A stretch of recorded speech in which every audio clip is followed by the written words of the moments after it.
샬롬 할렐루야. 갈라디아서 5장 16에서 26절입니다.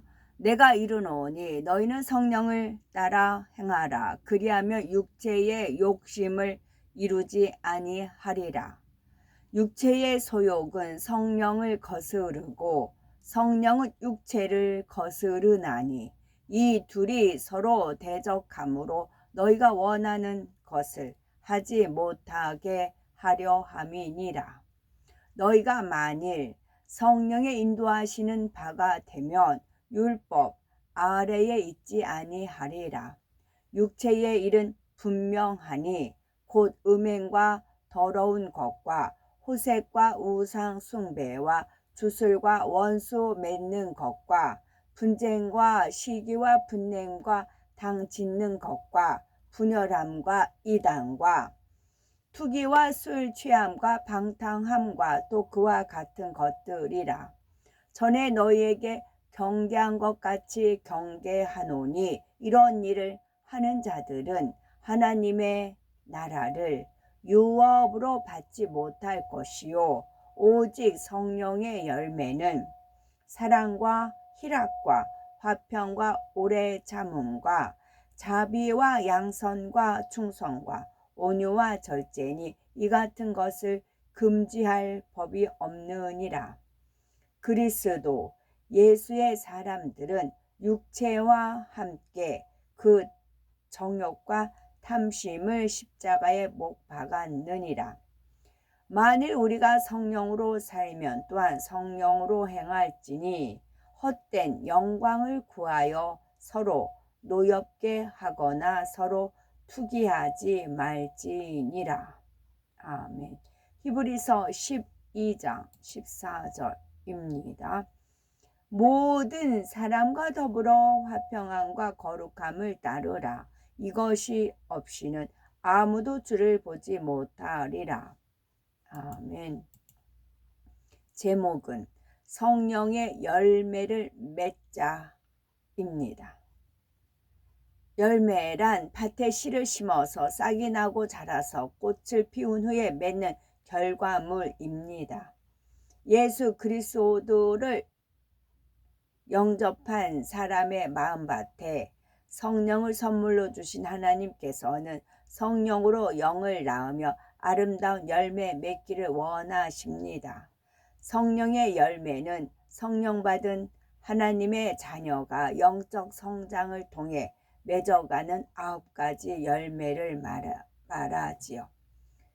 열매를 맺으려면 열매 맺은 앞에 뭐가 있어야 되면 꽃이 피어야 돼요. 꽃이 피어야 꽃이 지고 열매가 맺힙니다. 그럼 우리가 그리스도 꽃에는 또 향기가 나오잖아요. 그리스도의 향기가 나와야 됩니다. 그래야 열매가 맺힙니다. 저희 동네에 매실나무, 어느 집에 매실나무가 두 그루인데 가지가 늘어질 정도로 매실이 엄청나게 열려요.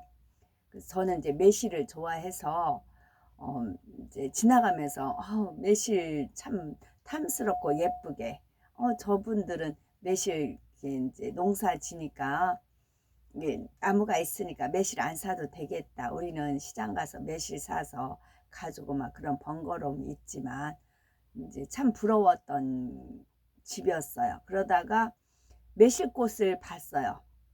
근데 그 나무에 매실꽃이 환히 폈어요. 벚꽃 같아요.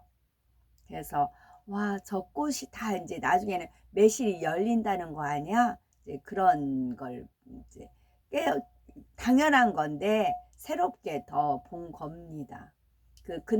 그 집에 늘 매실이 이제 주렁주렁 맺힌 걸 봤는데 꽃이 핀 걸 또 본 겁니다. 꽃이 펴야 꽃이 지면 열매가 맺힙니다. 꽃이 일단 피워야 돼요. 그래야 열매가 맺힙니다. 꽃도 안 폈는데 열매 맺는 거 있겠죠. 무화과는 그 안에가 꽃이라고 하잖아요. 무화과는 그냥 이파리고 무화과가 열매 맺힌데 그 안에가 꽃이라고 하죠. 그런 것도 있네요. 사랑의 열매. 사랑에는 육적인 사랑과 영적인 사랑이 있습니다. 육적인 사랑은 자기의 유익을 구하고 언젠가는 변질하는 사랑입니다. 반면에 영적인 사랑은 상대의 유익을 구하며 어떤 상황에서도 변함이 없는 사랑이지요.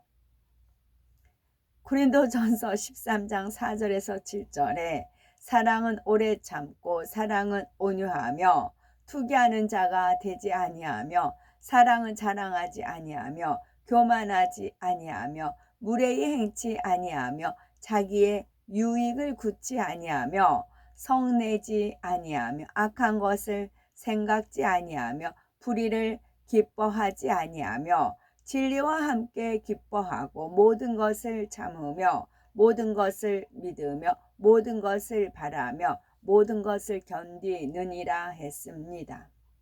그런데 갈라디아서 5장에 나오는 사랑은 고린도전서 13장에 나오는 사랑보다 차원이 높습니다. 예수님처럼 자기 생명까지 줄 수 있는 희생이 포함된 사랑이기 때문이지요. 이러한 사랑의 열매를 맺으면 나를 미워하는 원수를 위해 생명까지도 줄 수 있는 최고의 사랑을 할 수가 있습니다.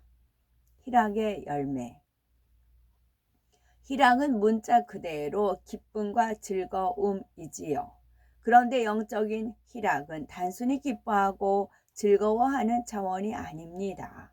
성령의 열매인 희락이 마음에 맺히면 어떤 상황과 조건 속에서도 항상 기뻐하고 즐거워할 수가 있지요.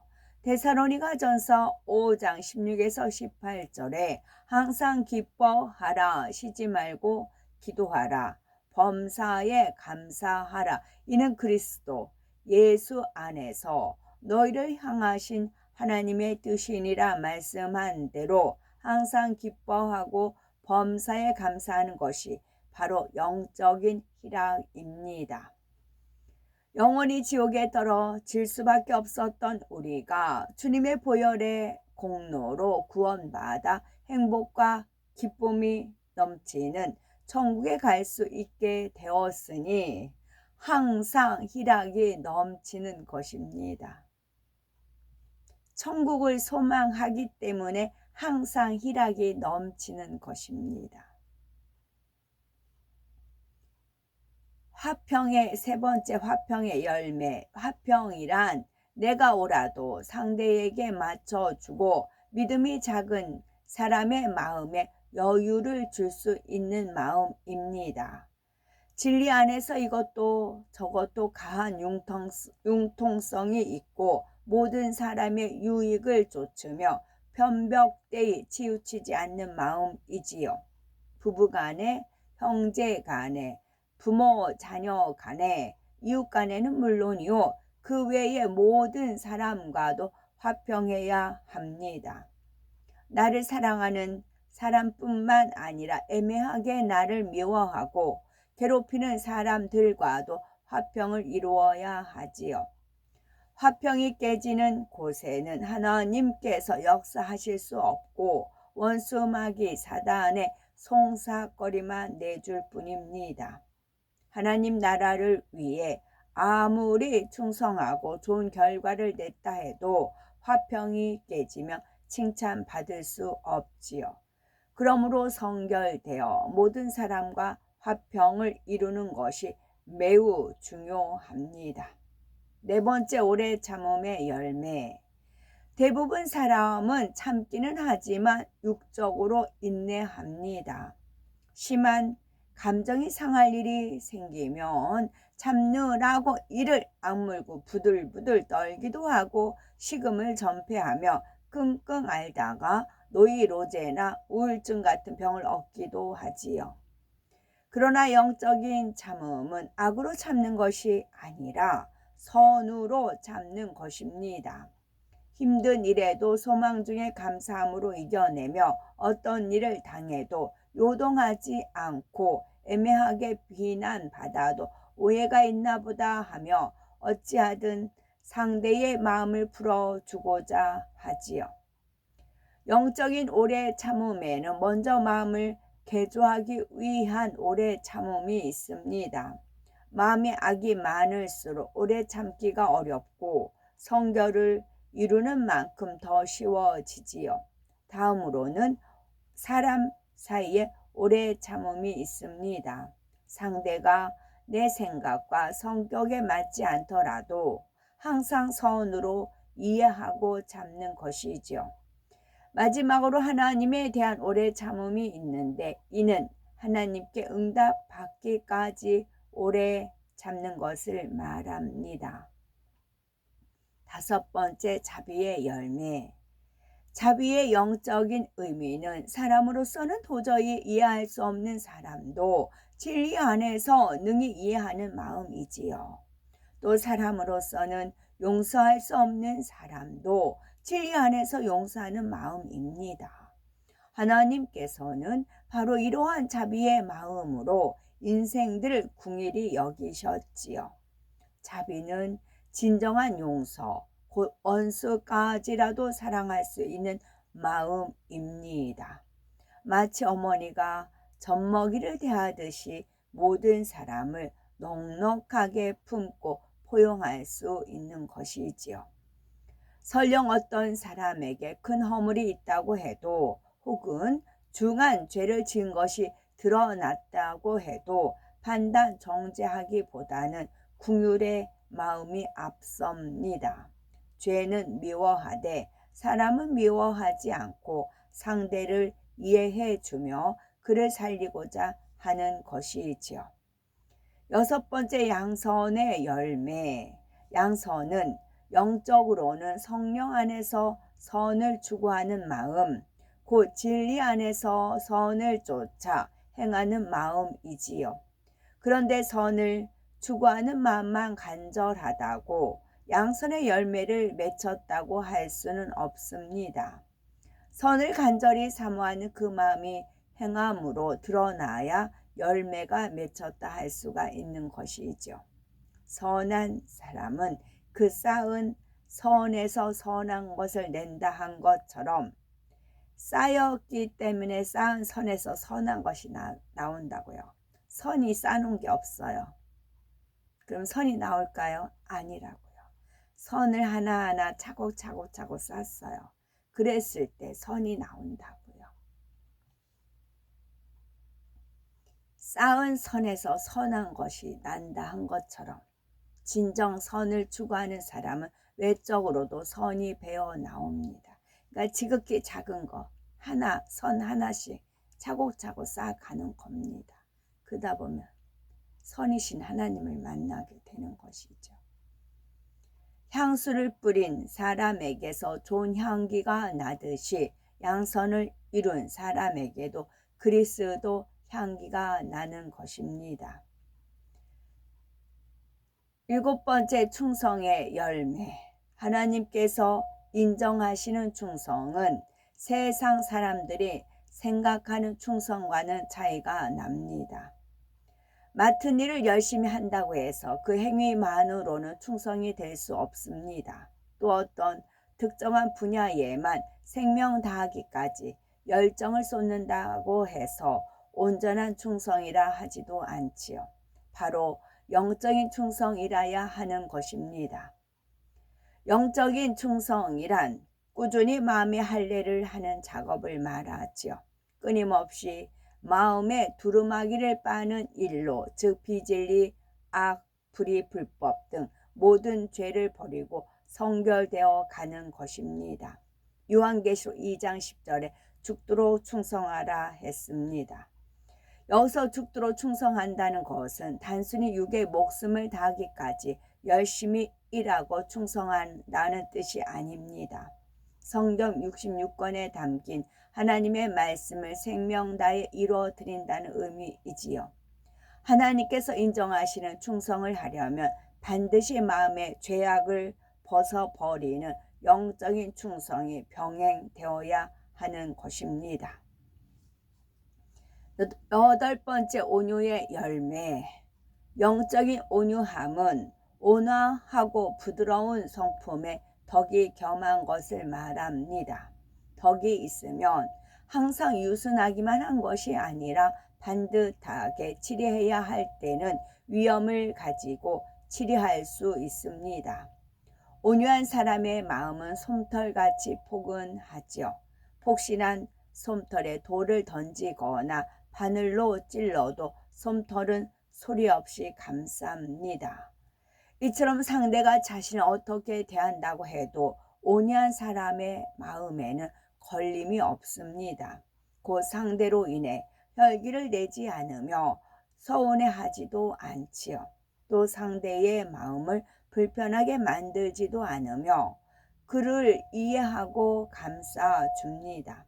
그러니 많은 사람이 깃들이며 그에게서 쉼을 얻는 것입니다. 온유한 사람은 땅을 기업으로 받습니다. 이 세상이 아닌 천국에서의 넓은 땅을 받지요. 이 땅에서 자기 안에 깃들여진 모든 영혼을 초청하여 함께할 만큼 큰 처소를 상급으로 받게 되는 것입니다. 9번째, 절제의 열매. 절제는 다른 성령의 열매들이 온전해지도록 조절하는 역할을 합니다. 그래서 성령의 9가지 열매의 시작은 사랑이지만 마지막은 절제입니다. 절제는 다른 열매에 비해서 특성이 두드러지지 않지만 매우 중요하지요. 모든 것을 적당하게 조절하여 안정되게 하고 단단하게 지탱해 줍니다. 절제의 열매가 있어야 모든 열매가 온전해지기에 가장 마지막에 언급하신 것입니다. 절제의 열매가 맺힐 때 나타나는 증거는 첫째는 항상 질서를 쫓아 행합니다. 둘째는 진리를 행할 때 대상, 시기, 장소를 고려할 줄 알지요. 세 번째, 조급해하지 않고 침착하며 일의 전후를 분별하여 대응합니다. 성령의 9가지 열매, 구는 진리, 진실, 참이라고 했어요. 돌리면 6이에요. 6은 거짓, 속임수. 그래요. 근데 이제 콩도 콩에서 싹이 나면 이게 밥에 먹긴 그렇잖아요. 그러니까 머리가 위고 우리가 내려와야 되는 군데 6은 머리가 밑이고 위로 삐졌잖아요. 그래서 어쨌거나 주님이 주인이어야 된다라는 말씀이고요. 여기서 쌓은 선에서 선을 낸다 이 표현에서 제가 이제 그 어르신 뵈러 가는 그 어르신이 전화번호도 안 알려주세요. 함부로 전화번호 안 알려준다고 한번 여쭤봤다가 다 전화번호 잘 안 알려준다고 딱 그러셨어요. 그러니까 절제죠. 아, 예, 알겠습니다 하고 두 번 다시 이제 전화 이제 안 여쭤봅니다. 그 어르신께서 이제 토요일에 이렇게 행진하는데 어떤 분이 일부러 그런 걸 알겠어요. 제 옆에 이제 쓰셨어요. 한 줄은 모르고 오셨다가 한 줄은 누구한테 어떤 말씀을 들었나 봐요. 그래서 이제 옆에서 계속 발 맞춰서 이렇게 가시더라고요. 들은 척 못 들은 척 하면서 제가 무슨 말을 하는가 이제 유념해서 들으시려는 그런 선한 의도이시더라고요. 그러던 중에 그 이제 그 여자 어르신이랑 80 넘으셨어요. 가다가 우리가 가다 보면 지붕이 한옥인데 그 안에 스타벅스 커피집이 항상 사람이 바글바글해요. 우리가 으쌰으쌰하면서 가면 어르신이 거길 봐요. 그러면서 여기 이렇게 사람이 많다고 여기 이렇게 비싼 데라고 이제 그러시면서 가요. 그래서 이제 그러다가 이제 옆에 그 어떤 분이 계셔서 제가 어르신한테 이제 그 커피숍 나오겠네요. 이제 그러면서 가면서 그런데요, 저기 엄청 비싸서요. 저기서 앉아서 먹고 일어나면 몇만 원인데 그 몇만 원은 우리 같은 사람은 한 달 공과금이네요. 이제 그랬어요. 그랬더니 어르신이 그런 생각하면 어떻게 살아? 이제 좋게 생각해야지. 그러면서 가시는 겁니다. 그래서 이 어르신한테 제가 말을 던져서 항상 그러니까 선함이 더 배워져 나와가지고 배워요. 제가 고개가 숙여집니다. 마음이 더 이분을 대하면 제가 마음이 더 낮아지는 그런 은혜 아닌 은혜를 이 어르신한테는 배워요. 그 일평생을 그냥 선하게만, 당신이 당해도 선하게만 이렇게 사신 그런 분이세요. 그래서 이분은 마치 응쟁반, 경우에 합당한 말은 응쟁반 의의 금사과다, 그런 표현이듯이 항상 어떤 말을 제가 전해도 항상 돌아오는 말은 선한 말, 감동적인 말, 아름다운 말, 그런 말이세요. 그래서 제가 그 어르신을 이제 붙잡거든요. 배울 게 참 많기 때문에 그래요. 그래서 이 쌓은 선에서 선을 낸다라는 것입니다. 아멘.